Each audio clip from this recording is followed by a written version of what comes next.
Welcome to the Okanagan Science Centre Online, a resource for doing science at home that's safe and with things you can find in your home. Now let us make some sounds, some music, by making a vibrating column of air, which you see in a wind instrument. We're going to actually use a straw. We're going to turn this straw into a reed instrument. The first thing we need to do is make the reed.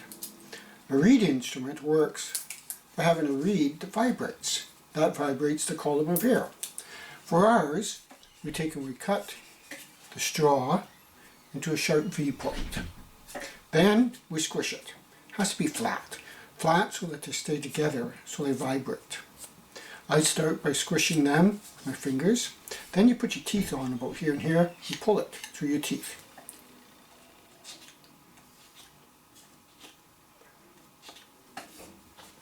Once you're satisfied, you put your lips about this far on it and blow. Sometimes you have to blow quite hard. That's a full straw. Let us try a shorter straw.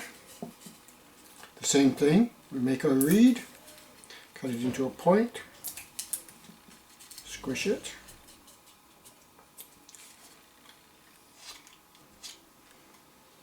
Then we test it. Let's try a shorter one.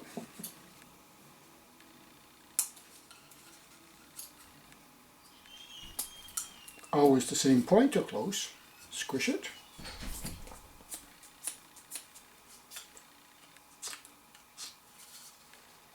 Then we try it.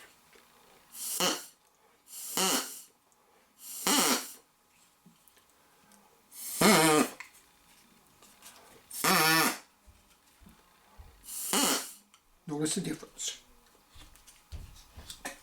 Short, medium,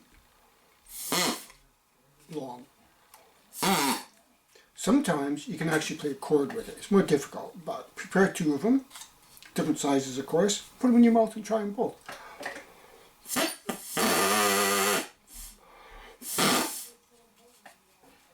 So, there you have it. Vibrating column of air, a reed instrument, made out of straws. I always find the thicker the straws, the better.